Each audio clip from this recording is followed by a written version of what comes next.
अस्सलाम वालेकुम। सभी लोगों का मैं शुक्रिया अदा करता हूँ जो अपना कीमती वक्त निकाल करके यहाँ पर आए, और जो लोग नहीं आ सके तो मैं बस क्या कहूँ, क्योंकि हमारी जो बिरादरी है बस धक्का मार मार करके जो मतलब काम कराने वाली एक तरीके से आदत बन चुकी है। आप यहाँ पर देख सकते हैं कि जो हमारा कारोबार है, किन किन परेशानियों से हम लोगों को जो है उसका सामना करना पड़ रहा है, और यहाँ पर हमारी हाजिरी आप देख सकते हैं। इतनी मुश्किलात भरी जिंदगी हो चुकी है पूरी बिरादरी की, हर आदमी इस काम के पीछे पड़ा हुआ है, और उसके हल के लिए हम लोग यहाँ पर जमा हुए हैं। और यहाँ पर आप क्वांटिटी देख सकते हैं, इतना बुलाने के बावजूद भी कि ना के बराबर है। तो जो हमारी परेशानियां हैं तो हमारे एक्सपर्ट्स बैठे हुए हैं आपके सामने, तो मैं उनसे गुजारिश करूंगा कि वो अपने अपने ख्यालों का इज़हार करें, अपने अपने ख्याल। अस्सलाम वालेकुम वरहमतुल्लाहि वबरकातुहू। बहुत बहुत शुक्रिया एडवोकेट साहब, आपने जिस जो बातें कही हैं मैं उसके काबिल तो नहीं हूँ, मगर आपकी तरफ से जो इज्जत दी गई है अल्लाह से दुआ करूंगा कि मैं उसमें खरा उतरूं। और मैं बताना चाहूंगा कि हमारे यूसुफ साहब जो आज निजामत कर रहे हैं वो नागपुर से तशरीफ लाए हैं सिर्फ निजामत करने के लिए। इस प्रोग्राम को अटेंड करने के बाद सुबह भी उनकी ट्रेन है, तो यूसुफ साहब का जज्बा कि नागपुर से प्रोग्राम को अटेंड करने के लिए दिल्ली आकर फिर सुबह ही वापस नागपुर के लिए रवाना है। तो सर आपके जज्बे को सलाम। मंच पर उपस्थित सभी सम्मानित हैं, और खास करके हमारे मौलाना जो हमारे बीच में चीफ गेस्ट आए हैं उनका मैं कई दिन से इस्तकबाल करता हूँ। मुझे आदेश है कि मैं संगठन पर कुछ बात बोलूं, तो मैं आपके सामने कुछ बात कहना चाहूंगा कि हमारा ये जो संगठन कुरैश कॉन्फ्रेंस रजिस्टर्ड है, ये मार्च के अंदर 7 मार्च को रजिस्टर्ड हुआ, और 7 मार्च को रजिस्टर्ड होने के बाद 14 तारीख जो बाबा साहब भीमराव अम्बेडकर जी का जन्मदिन है, दिवस है, उस पर हमारी पहली जो है मीटिंग की गई। उसके बाद आपके सोशल मीडिया के माध्यम से आप लोगों को पता लगता रहता है कि इस संगठन ने किस तरीके से स्पीड पकड़ी है, और अल्हम्दुलिल्लाह हम विचार हम ख्याल लोग हमारे साथ जुड़ते चले जा रहे हैं, और आप लोग भी काबिल तारीफ है कि आप अपने वक्त लेकर यहाँ पर आए। बहुत कम वक्त में इस प्रोग्राम को जो है किया जा रहा है, और इस प्रोग्राम की जो सारी भागदौड़ है वो दिल्ली टीम की है, और निजामुद्दीन कुरैशी साहब ने इस प्रोग्राम को करने के लिए जिम्मा लिया और उसको बखूबी अंजाम दे रहे हैं। तो मैं कुछ रोशनी आपके सामने डालना चाहूंगा कि दिनांक 6/7/2023 को लॉ कमीशन ऑफ इंडिया को यूसीसी पर कुरैश कॉन्फ्रेंस की तरफ से पत्र लिखकर अपनी नुमाइंदगी को दर्ज कराया। दूसरा, दिनांक 25/7/2023 को मुख्य सचिव उत्तर प्रदेश सरकार को पत्र लिखकर जो हमारे सावन के महीने में कांवड़ यात्रा पर गेट शॉप बंद कर दी जाती है उसका विरोध दर्ज किया, और कहा कि आप जो रोड पर अगर कांवड़ यात्रा रोड से निकल रही है रोड की शॉप बंद कर दे, अगर उसके पास लाइसेंस है तो उसको ठप कर काम करने की इजाजत दे, और पूरे शहर को पूरे प्रदेश को मीट व्यापार बंद ना करें। तो उसकी हमारी तरफ से विरोध भी किया गया और दुकानों को खोलने का निवेदन भी किया गया। तीसरा, 27/7/2023 को श्रीमती सोनिया गांधी एवं प्रियंका गांधी जी को कुरैश बिरादरी की समस्याओं को लेकर पत्र के माध्यम से अवगत कराया, और हमने उनसे मिलने के लिए समय भी मांगा, और उसमें हमने ये बात भी कही कि पार्टी के अंदर हमारी हिस्सेदारी बहुत यहाँ की बराबर है, पार्टी के अंदर कुरैश बिरादरी की भी हिस्सेदारी होनी चाहिए। देश के अंदर 7 करोड़ तकरीबन कुरैश बिरादरी है, और उस 7 करोड़ बिरादरी की नुमाइंदगी बहुत कम है। चौथा, 10/8/2023 को माननीय मुख्यमंत्री अशोक गहलोत जी को एक पत्र लिखा जिसमें जयपुर नगर निगम के अंदर एक सिर्फ मुस्लिम महिला पार्षद जो थी वो रेशमा कुरैशी जी, उनके लिए हमने लिखा कि इनको जो है जयपुर से महापौर बनाया जाए कि एक मुस्लिम महिला जीत कर आई है और नगर निगम के अंदर पार्षद बनी है। पांचवा 6 नवंबर 2023 को दिल्ली नगर निगम द्वारा लाए गए नई नीट पॉलिसी के खिलाफ दिल्ली नगर निगम की महापौर और उप महापौर आले मोहम्मद इकबाल साहब को ज्ञापन दिया गया और जो नीट पॉलिसी में बदलाव किए गए हैं उनको सरल और सही बनाने के लिए मांग की गई। दिनांक 14 नवंबर 2023 को प्रेस कॉन्फ्रेंस रजिस्ट्रेट द्वारा देश की कई जिलों व राज्यों में माननीय प्रधानमंत्री जी को ज्ञापन भेजा गया, जिसमें जस्टिस सच्चर कमेटी की जो सिफारिश है उसको लागू करने के लिए निवेदन किया गया। सच्चर कमेटी को लागू किया जाए और सातवां फिरोजाबाद में 11 मीट शॉप लाइसेंस के लिए संबंधित अधिकारियों को पत्र लिखकर मीट शॉप ओनर की मदद के लिए पत्र लिखा होगा कि क्या खूब है ये अहले नजर भी, फूलों से लथपथ कांटों का डर भी, डरते ही डरते ढलती है रातें, होते ही होते होगी शहर भी। और कुछ इस तरह से एक बात और मैं आपके लिए कहूंगा, हक बात कोई कहकर तो देखे, हक बात कोई कहकर तो देखे, कट जाए सर भी लूट जाए कर भी, बट कुछ भी हो जाए हमें सच्चाई से मुंह नहीं मोड़ना है और हक बात कहते जाना है। कोई नाराज होता है हो जाए, उसमें यूसुफ हो, कोई और हो, कोई और हो, कोई और हो। आपका आज का मौजूद है बुजुर्ग आसान निकाह, तो आपको यहाँ मैं 5 से 10 मिनट देता हूँ आसान निकाह के ऊपर बोलिए। आज का टॉपिक है आसान निकाह। औज़ु बिल्लाहि मिनश शैतानिर रजीम, बिस्मिल्लाहिर रहमानिर रहीम, नहमदुहु व नसल्ली अला रसूलिल करीम, अम्मा बाद। मेरे अजीज दोस्तों, बुजुर्गों, भाइयों, यूसुफ साहब ने इतना बांध दिया, सोचा तो कुछ था, लेकिन चूंकि उनका अदब और उनका हुक्म और उनकी ताज़ीम मेरे लिए फर्ज बलीन है, इसलिए कि जो ज़ाब्ता, जो नियम हम मानेंगे तभी हमारी कामयाबी है। और हम लोग सब निज़ाम से बंधे हुए हैं। मैं ये गुजारिश करूंगा कि आसान निकाह उलमा दीन ज्यादा समझा सकते थे, मुझे तो मेरे ट्रेड भी दे देते तो अच्छा रहता। अब चूंकि मैं फंस चुका और आसान निकाह में 32 साल 31 साल मेरी शादी को हो गए, वो तो दौर गुजर गया। लेकिन अब जो नई जनरेशन है, जो हमारी यहाँ औलाद है, उनके लिए हमें ये सोचना है कि हम बर्बादी की तरफ न जाएं। और कुरैश कॉन्फ्रेंस ने तालीमी मिशन और आसान निकाह पर बहुत जोर दिया है। इस पर आप लोगों से हाथ जोड़ की गुजारिश है कि मुझसे पहले और मुझसे बाद में जो लोग हजरात इस पर रोशनी डालेंगे वो हमें और आपको मानना पड़ेगा। लेकिन जबरदस्ती नहीं है, बल्कि एक राह दिखानी है कि हमारी बर्बादी ना हो, हम उस बर्बादी से बचें।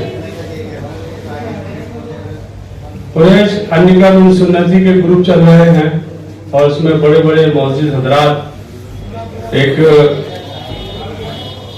जो ग्रुप है वो मुजफ्फरनगर से ताल्लुक रखता है। उसमें हमारे कुरैश कॉन्फ्रेंस के नायब सदर साहब,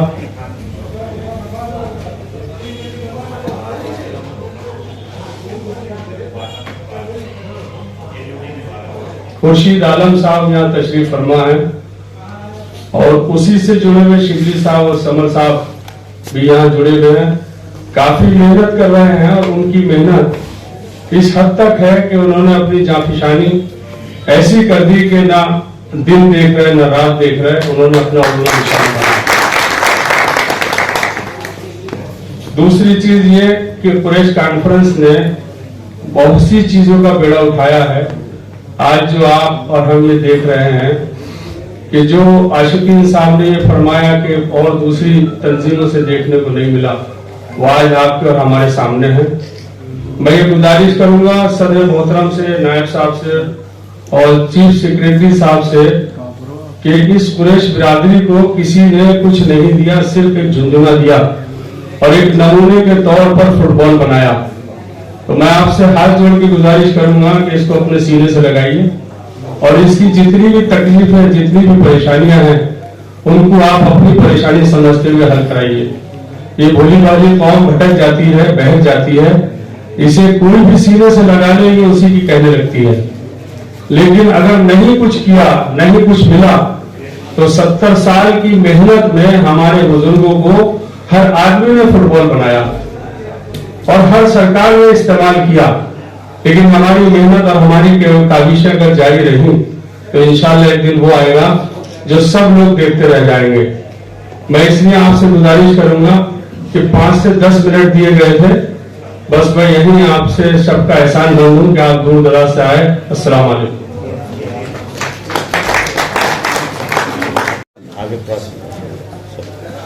आज की प्रेस कॉन्फ्रेंस की पहली दिल्ली प्रदेश की मीटिंग के मौके पर प्रेस कॉन्फ्रेंस रजिस्टर्ड के सदर मोहतरम और इस स्टेज पर बैठे हुए नायब सदर साहब, दिल्ली प्रदेश के सदर भाई निजामुद्दीन साहब और दीगर ओहदेदारान और मेरी बिरादरी के सभी मौजूद बुजुर्गों और भाइयों, देखिए अभी जो मैं देख रहा था उससे पहले जो भाई हैं उन्होंने कुछ चीजें रखी, वो वाजिब है मेरी नजर में। लेकिन एक बात मैं यहाँ ये कहना चाहता हूँ कि प्रेस कॉन्फ्रेंस रजिस्टर्ड को बने हुए अभी 1 साल भी नहीं हुआ है। मैं यहाँ अपनी बिरादर के तमाम हजरात से ये कहना चाहूंगा कि इतने कम वक्त के अंदर, मुझे तारीफ करने की आदत नहीं है ना मैंने, मुझे शौक है कि मैं तारीफ करके ये करूं, इतनी कम वक्त के अंदर फिर भी इन लोगों को जो अहदेदार हैं या और जो फिक्रमंद है जो आज आए हुए हैं, मैं भी आया हूँ और आप लोग जो आए हुए हैं, इस बिरादरी को आगे ले जाने के लिए इतने कम वक्त के अंदर इतनी फिक्र करके इतनी मीटिंग करना, इतने लोगों को जोड़ लेना, इतना व्हाट्सएप चलाना, इतने अपने कीमती वक्त में से काम निकाल कर और अपनी बिरादरी फिक्र करना मेरी नजर में काबिल तारीफ है। बहुत कम वक्त के अंदर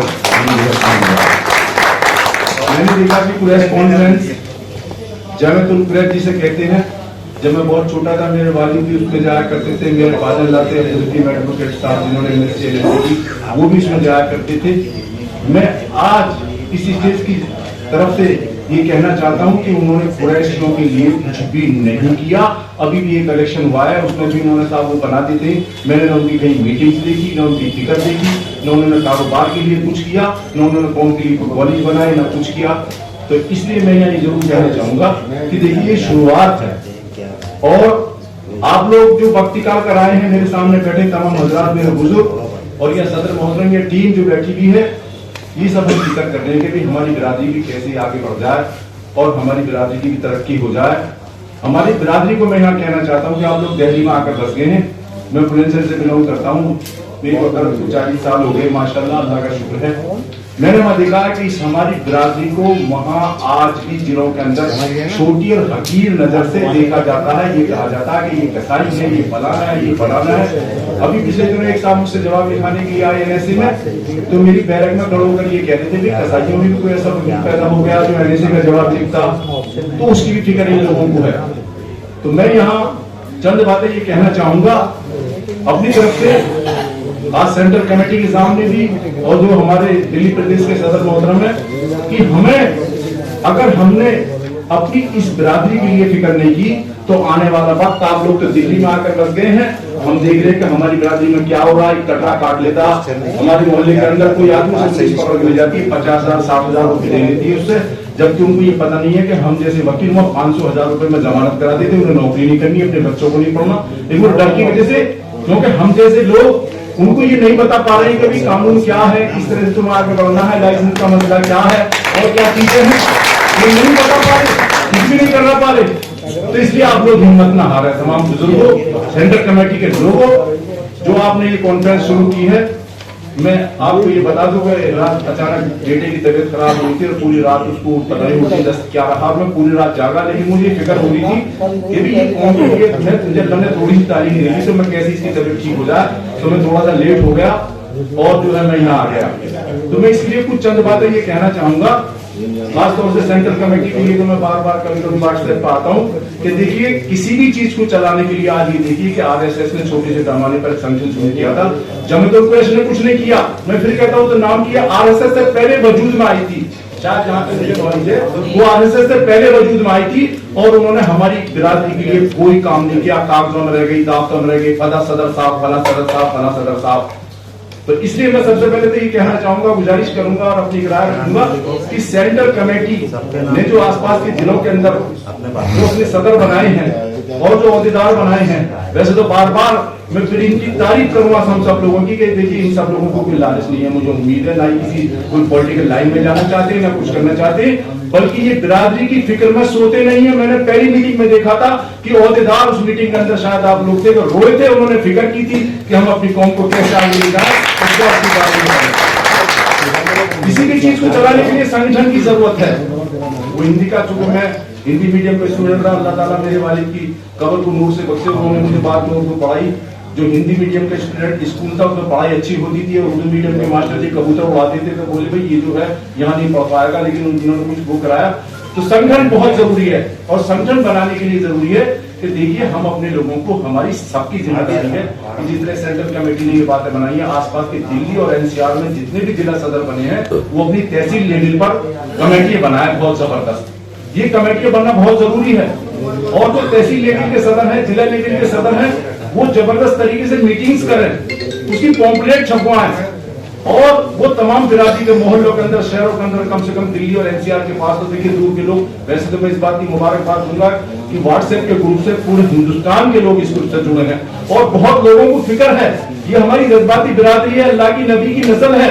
मैं बताना चाहता हूं कि इसके लिए तो सबसे बड़ी बात यह है कि आप तेजी के साथ इसमें संगठन काम करें और देखिए फंड इकट्ठा होना बहुत जरूरी है। बिना फंड के आप कोई भी संगठन, कोई भी मीटिंग, कोई भी कारोबार, कोई मसले, कानूनी मसले, लड़ाई झगड़ा, वो सब कुछ खर्चा बिल्कुल उसके बिना नहीं कर सकते। बड़े पैमाने पर जब जिला लेवल के आप जो है सदर बना देंगे तो वो लोग जरूर है, हमारी जज्बाती बिरादरी, अल्लाह का शुक्र, अल्लाह ने नवाजा है, वो पैसा भी देंगे, चंदा भी देंगे। इसलिए इसमें मेरी गुजारिश है कि बड़े पैमाने पर इसके अंदर जो है पैसा इकट्ठा किया जाए। एक मेरी ये राय है और बिना पैसे का आप कुछ नहीं कर सकते। मैं देख रहा हूँ कि जिन लोगों ने फिक्र की है, अभी भी खैर यहाँ पर एक जो है दफ्तर चल रहे हैं, शायद हमारे जो सीनियर नायब सदर साहब उन्होंने शायद मकान में मुझे आने का मौका नहीं मिला या कहीं बना रखा, लेकिन आप दिल्ली के रहने वाले, अल्लाह ने ऐसा नवाजा हमारी बिरादरी को कारोबार के एतबार से और हर तरह से, अल्लाह का शुक्र है ओखला के अंदर, निजामुद्दीन के अंदर, कि जब आप अपनी बिरादरी की परेशानियों को उनके सामने बनाएंगे तो जो भी है 10 रुपए से लेकर लाखों रुपए तक आपको चंदा देगा। एक दफ्तर आप दिल्ली में बनाने की सदर महोदय से गुजारिश, एक बड़ा दफ्तर जरूर बनाए ताकि बुनियाद ही शुरू हो जाए, मामला हो जाए। दूसरी मेरी गुजारिश ये है कि जब आपका दफ्तर बन जाएगा, सारी चीजें हो जाएंगी, दिल्ली पूरी दुनिया, पूरे हिंदुस्तान को चला रही है। जब यह दफ्तर बन जाएगा और हर स्टेट के लोगों को ये पता चल जाएगा कि दिल्ली के अंदर जो है हमारा प्रेस कॉन्फ्रेंस का दफ्तर है, जहां पर हमारे मसलों को हल करने के लिए जगह है, बाहर से लोग आते हैं उनके ठहरने के लिए जगह है और वहां पर इस तरह की तमाम जगह है। तो वहां पर आप इस तरह से कि देखो कोई बड़ी जगह अल्लाह करे आपको और हमें मिल जाए, जिससे कि हम उसकी कुछ कमरे आमदनी के हिसाब से और कुछ हमारी जो पूरी हिंदुस्तान के अंदर से हमारी बिरादरी आती है उसके ठहरने का इंतजाम हम फ्री में करें, उसका खाने का भी इंतजाम करें, ये भी करें। तो मैं फंड के लिए खासतौर से गुजारिश करूंगा कि जब तक आप फंड बड़े पैमाने पर इकट्ठा नहीं करेंगे, जमीयत प्रेस ने कोई दफ्तर नहीं बनाया, कुछ नहीं किया, मुझे पता नहीं उसमें क्या क्या होता था। मैं तो देखता था मेरे अब्बू, मेरे ससुर और के साथ ये हो रही है, वो हो रही है, उसमें कुछ काम नहीं हुआ। तो फंड आप बड़े पैमाने पर इकट्ठा करें और ये बात भी एक बिल्कुल सही है कि आज अभी तक भी, लेकिन वक्त बहुत कम है। हाँ, लोगों को पता चलता जा रहा है कि जमीयत प्रेस क्या है, किस तरह से हमारा कारोबार ले जाना चाहती है, किस तरह से हमारे शादी के मसले हल करना चाहती है, किस तरह से हमारे एजुकेशन के मसले हल करना चाहती है, किस तरह से हमारी परेशानियों को जाना चाहती है, किस तरह से हमारी कानूनी मदद करना चाहती है, पॉलिटिकल मदद करना चाहती है। लेकिन वक्त बहुत कम हुआ है। अल्लाह करेगा एक दिन इंशाल्लाह अगर दिल्ली के लोगों ने मेहनत की और आसपास की सारी बिरादरियों के लोगों को अपने जिला वाइज, सदर वाइज जोड़ लिया तो इंशाल्लाह आपका ये मिशन आगे तक जाएगा और आप बिरादरी के लिए अच्छे से अच्छा काम कर पाएंगे। मुझे अल्लाह की इजाजत से ये उम्मीद है, लेकिन सबको वक्त निकालना ये मेरी गुजारिश है। दूसरा मेरा इसके लिए था कि आप लोग जो है आप संगठन को मजबूत करें। अस्सलाम वालेकुम।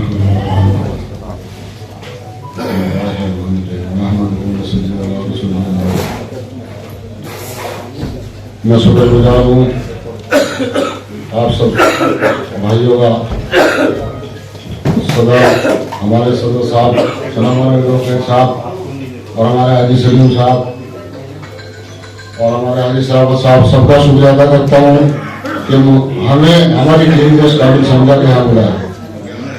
और उसके बाद मैं शुक्रिया अदा करता हूँ तमाम मेरी उस टीम का कि जो मेरे एक फोन पे अल्लाह का शुक्र वो दिल्ली का पूर्ण करने जाने को तैयार है। जैसे हमारे निशान चेयरमैन साहब, हमारे सनर साहब कवान से, हमारे सालम साहब कवान से, हमारे हाजी मानू किराना से सब, और हाजी नफीस और हाजी भाई साहब और भाई साहब से पूरी टीम साथ में आई है। और कुछ साथी किसी वजह से नहीं आ सके, इंशाअल्लाह कभी कोई ऐसा प्रोग्राम होगा, ऐसा मौका मिलेगा तो वो भी आएंगे।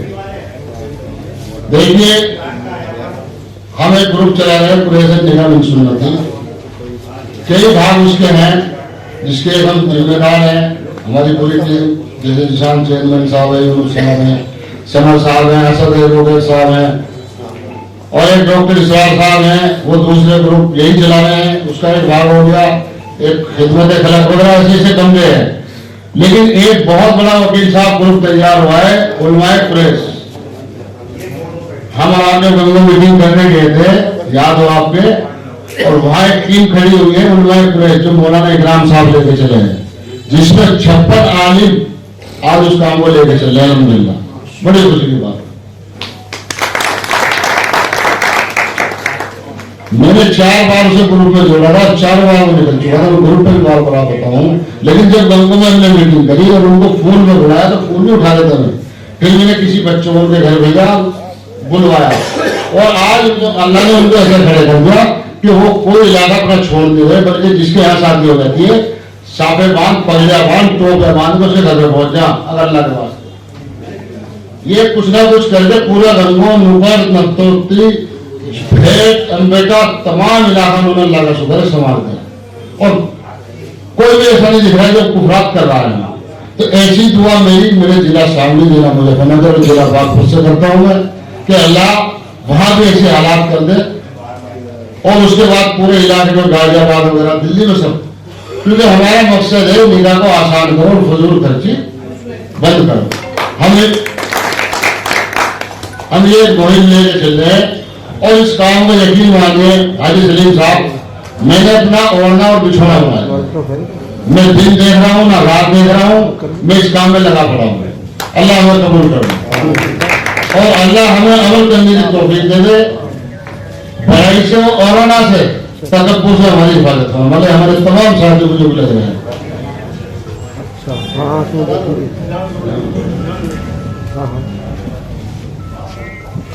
अस्सलाम वालेकुम।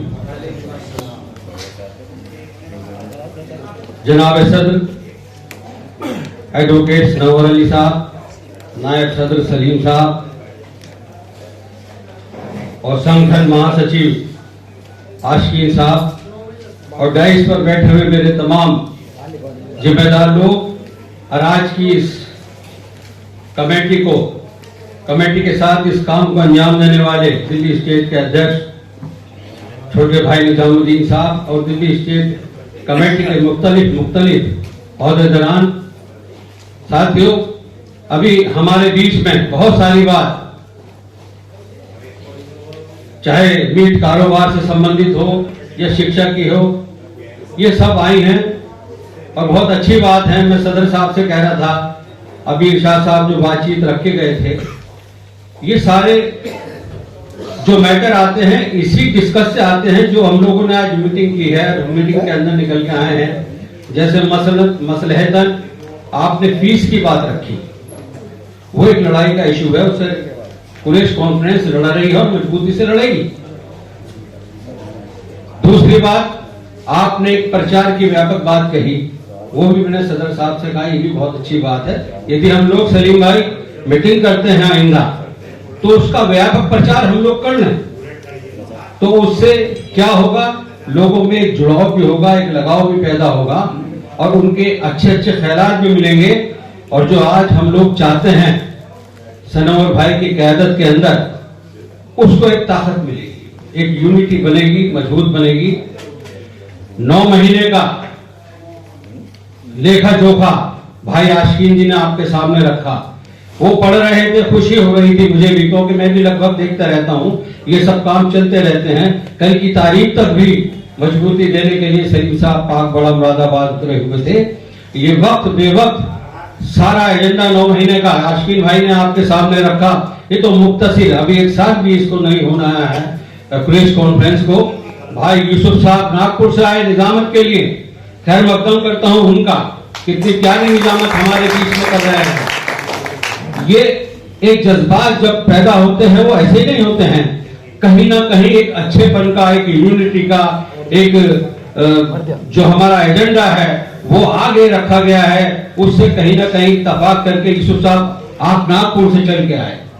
मुख्तलिफ जिलों से लोग आए, और इससे पहले भी दिल्ली के अंदर मीटिंगों में मैं आया तो तमाम हिंदुस्तान के लोग उस बड़ी कॉन्फ्रेंस के अंदर आए थे। ये तो आज पहला दिल्ली स्टेट का एक पहला कन्वेंशन है जिसमें आप सब लोग ज्यादातर दिल्ली से आए हो, लेकिन मैं पश्चिम के वो लोग, मुझे खुशी होती है क्योंकि मैं भी पश्चिम जिला मेरठ से आता हूं। कभी शामली का जिक्र है, कभी जिंजानवी का जिक्र है, कभी कव्वाल का जिक्र है, कभी कांदले का जिक्र है। ये बिरादरी के तमाम वो जिम्मेदार लोग बैठे हैं, मुजफ्फरनगर से भी बैठे हैं आपके अभी शालम भाई। तो ये वो लोग हैं जो उत्तर प्रदेश की धरती पर जब आप सरोवर साहब पैर रखेंगे तो बहुत मजबूत कन्वेंशन उत्तर प्रदेश के अंदर आपको मिलेगा। आज हम लोगों को जरूरत है सिर्फ 3 इशू पे बात करने की, राजनीति पे बात करने की बात कही आशिकीन भाई ने, वो भी थोड़ी देर उसमें भी बोलूंगा। लेकिन हम चाहते हैं कि हमारी जो प्रेस कॉन्फ्रेंस है, एक तो वो नंबर 1 कारोबार के ऊपर बात करें, मेन कारोबार मिल का कारोबार जुड़ा हुआ है, लेकिन इसके साथ साथ हमें बात करनी पड़ेगी एजुकेशन की, शिक्षा की और हेल्थ की। इस सेक्टर में भी प्रेस कॉन्फ्रेंस बहुत काम कर सकती है, लेकिन सबके बीच में मैं खैर मकदम करता हूं अभी 51,000 रुपए का हदिया अभी करके गए हैं भाई मेरे खुर्शीद साहब। जब तक ये सब चीज नहीं होगी, यूनिटी नहीं बनेगी। अभी बात यूसुफ भाई कर रहे थे 10 पैसे खर्च करने की, 90 पैसे खर्च करने की। अच्छे काम के अंदर हमेशा कहीं ना कहीं बाधाएं आती हैं, लेकिन इन बाधाओं को उन लोगों को जो अच्छे काम करते हैं, सनवर भाई जो आज आपने और सलीम भाई ने, आशिकीन भाई ने, हम सब लोगों के साथ जो ये बीड़ा उठा रखा है, किसी को ना देखिए, आप राह को देखिए कि किस तरीके से हमें अपने समाज का भला करना है, किस तरीके से इनके कारोबार करने के तौर तरीके को आसान बनाना है, किस तरीके से हमें इनकी एजुकेशन पे हमें इनकी मदद करनी है, किस तरीके से हमें इनकी हेल्थ पे, शिक्षा पे इनकी मदद करनी है। उसके लिए मुख्तलिफ कमेटी बनाइए। अब आ जाते हैं आशिकीन भाई राजनीति के मुद्दे पे। ये सारे सफर भी आपको मिलेंगे राजनीति के सफर में। जब तक सियासी शऊर हम लोगों को नहीं होगा, हम लोग अपने हकूकों को लड़के नहीं ले पाएंगे। आज देश के अंदर, प्रदेश के अंदर मौलाना साहब चले गए, बहुत अच्छी तकरीर करते हैं, उनको जाना था, 2 घंटा लेट हो गए प्रोग्राम में, वो कहकर चले गए सलीम भाई से। वो भी आपको तकरीर में अपनी वही बात बताते जो मैं बताने जा रहा हूं। आज देश और प्रदेश के अंदर जो माहौल है, उस माहौल के अंदर सबसे बड़ा अटैक अगर होता है तो हमारे ही रोजगार पे होता है, हमारे ही लोगों पे होता है। लेकिन इसमें हमें दानिशमंदी से काम लेना है। जज्बात एक ऐसी चीज है जो हमें नुकसान दे देती है। हम लोगों को जज्बात से काम नहीं लेना। जब कभी भी हमारा इस तरीके का नुकसान कारोबारी करने की कोशिश की जाती है, तो आज हमारे बीच में काम करने वाले लोग हैं, पढ़े लिखे लोग हैं, सनवर भाई जैसे लोग हैं जो सुप्रीम कोर्ट के वकील हैं, और तमाम इनके साथ टीम है। शराफत भाई बैठे हैं, एडवोकेट हैं मुरादाबाद के। जब मैंने कभी कभी देखता हूँ, सुनता हूँ व्हाट्सएप पे, तो ये तो इतने भावुक भी हो जाते हैं, इतने जज्बाती हो जाते हैं कि इनकी आंखों से आंसू छलकते हुए व्हाट्सएप पे मैंने देखे हैं। ऐसे लोग हमारे बीच में हैं, शऊर से मदद करने वाले। तो हमें जज्बात से काम नहीं करना चाहिए। कहीं का भी मसला हो, हिंदुस्तान के किसी भी स्टेट का हो, किसी भी जिले का मसला हो, चाहे मुर्गे वालों का मसला हो, बकरे वालों का मसला हो, या भैंस वालों का मसला हो, शाइस्तगी के साथ हमें कानून के दायरे के अंदर इनको जवाब देना होगा। यदि हमने जज्बात से इनके सामने आने की कोशिश की तो कारोबार तो हमारा जाएगा ही, और 10 मुकदमे भी हम पे लगेंगे। तो अलग अलग तंजीमें बनाई है सरोवर भाई ने, सलीम भाई ने। सियासी तंजीम अलग है, कारोबारी अलग है, संवैधानिक अलग है। उन तंजीमों को आप यूनिटी बनाते हुए और उनके साथ जुड़े रहिए। मैं समझता हूं कि ये तंजीम एक बहुत अच्छी तरह और बहुत अच्छी राह पे जा रही है। अब ये संख्या यूसुफ भाई ये संख्या में बात आप कर रहे थे, ये 100-125 लोग जो यहाँ मौजूद है, ये आप जानते हो, बहुत अच्छी तरीके से जानते हो, कुरैशी समाज के 100-125 लोग जब इकट्ठे होते हैं, पता है इनकी गिनती कितनी होती है? ये हजारों आदमियों की गिनती होती है। ये मैंने जज्बा देखा है कुरैशी कौम का, अपनी बिरादरी का। कुरैशी जब 100 जमा होते हैं 1000 का काम करते हैं, और दूसरे लोग 1000 होके भी 100 का काम नहीं कर पाते। ये अल्लाह का शुक्र है, ये अल्लाह का शुक्र है। आप लोग सिर्फ यूनिटी से और बड़े दिल और दिमाग से कुरैश कॉन्फ्रेंस को आप ताकत दीजिए। जिस जगह पे भी कुरैश कॉन्फ्रेंस याद करे, उस जगह पर आप लोग आइए, और आप आ रहे हैं, और हर क्षेत्र के अंदर काम करने का जज्बा कुरैश कॉन्फ्रेंस में है। एक एजेंडा हमारे बीच में कितने पॉइंट का है अश्विन भाई? ये 34 पॉइंट का एजेंडा है। उसमें कोई चीज ऐसी नहीं रह जाती है जो हमारे समाज को बनाने में, हमारे बच्चों की तरक्की में, हमारे बच्चों के रोजगार में, हमारे माशरे को आगे ले जाने में कहीं कोई कोताही कर रही हो। इस एजेंडे को अगर हमें बढ़ाना है तो मेरे भाइयों, मेरे बुजुर्गों, मेरे दोस्तों, मेरे साथियों, डाइस पे बैठे हुए हमारे तुम्हारे तमाम नुमाइंदगी करने वाले लोग, और आप सब लोगों की ताकत और प्यार से इस कारवां को आगे बढ़ाना है। और इस कारवां को आगे बढ़ाने के अंदर हर तरीके से हमें तन से, मन से, धन से आगे लगना पड़ेगा। सियासी बात जो थी, सियासी बात पे एक लाइन ये मैं कहना चाहता हूं कि सियासी शऊर जब तक हमें नहीं होगा, हम लोग कहीं आगे नहीं बढ़ पाएंगे। सियासी शऊर क्या सिखाता है हम लोगों को? सियासी शऊर हम लोगों को यह सिखाता है कि हमें सामने वाले से गुफ्तगू कैसे करनी है, हमारा भय खुलता है, हमारा डर समाप्त होता है यदि हम सियासत में हिस्सा लेते हैं। और आज जरूरत भी है। देश और प्रदेश का क्या हाल बना दिया गया है, एक डर का माहौल पैदा कर दिया गया है। लेकिन जिसमें सियासी शऊर आ जाएगा, वो इधर से ऊपर निकल आएगा, वो बात करेगा अपनी गली की, मोहल्ले की, समाज की, अपने क्षेत्र की, अपनी बिरादरी की, अपने हकूक की। तो मेरा सब लोगों से गुजारिश है, अगर मेरी बात कहीं समझ में आती हो तो सियासी शऊर जरूर सनोवर भाई कहीं ना कहीं हम लोगों को, अपने लोगों को देना पड़ेगा। और जो सियासी जमातों में लोग हैं बिरादरी के, चाहे दल कोई सा भी हो, चाहे सपा हो, बसपा हो, कांग्रेस हो, आम पार्टी हो, कोई सी भी हो, जहां भी बिरादरी का कोई आदमी मजबूती के साथ खड़ा है, उसको आप वही मजबूत करिए, वही मजबूत करिए। ये नहीं देखना वो किस पार्टी से ताल्लुक है। मैंने भी लड़ा, मेरठ से महापौर का, मेयर का चुनाव अभी मई के अंदर लड़ा। मुझे बुलाया गया, प्रियंका गांधी जी ने मुझे टिकट दिया कि आपको टिकट लीजिए और आपको मुसलमानों का अंदर माहौल बनाना है, मुस्लिम अखिलेश से नाराज है। वो बात हमने उनसे सुन लिया, टिकट ले लिया, और 2023 के अंदर मई जून के अंदर महापौर का चुनाव मेरठ से लड़ा। तो मैं कांग्रेस से ताल्लुक रखता हूं, लेकिन मैं ये बात जानता हूं कि हमारा जो भाई भी कहीं मजबूती से काम कर रहा है, उसको ताकत नहीं दो, वो ताकत वहां उसको मिलेगी तो वो अपने समाज का भला करेगा, अपना करेगा, और दूसरे समाज के लिए भी खड़ा होगा। तो मुख्तसर सी बात है, सिर्फ 3 पॉइंट है। मैं गुजारिश करूंगा सनोवर भाई से, अपने अध्यक्ष जी से, नायब सदर सलीम साहब से, और बहुत ही जो फेविकोल का काम करते हैं संगठन महासचिव आशकीन भाई, उनसे गुजारिश करूंगा कि ये जो 3 एजेंडे हैं, कारोबार का एजेंडा नंबर 1 हमारा, जिसके खिलाफ ये सब लोग इंतकामिया तरीके से काम करते हैं। दूसरा, इसके बाद हमारी बिरादरी के लिए एजुकेशन, और उसके बाद हेल्थ, स्वास्थ्य पे काम होना चाहिए। मैं मेरठ में कई बार कहा, बड़े लोगों से कहा, आज तो वो परेशानी के दौर में गुजर रहे हैं, लेकिन मैंने वक्त बेवक्त जहां भी उनसे मेरी मुलाकात हुई, चाहे किसी दावत में हुई, चाहे किसी मीटिंग में हुई, उन मुख्तलिफ लोगों से मैंने कहा, वो MP MLA भी रह लिए, मंत्री भी रह लिए, सब रह लिए, मैंने हमेशा उनसे ये कहा कि आप एजुकेशन पे काम करो। जब अल्लाह ने आपको इतना समझ लिया है तो कहीं ना कहीं इंटर तक का स्कूल बना लो, हाई स्कूल तक का इंटर बना लो, लड़कियों का बना लो, बिरादरी के लिए बना लो। लेकिन उन्होंने नहीं सुनी। यह हम लोगों की डिफीट होती है। जब अल्लाह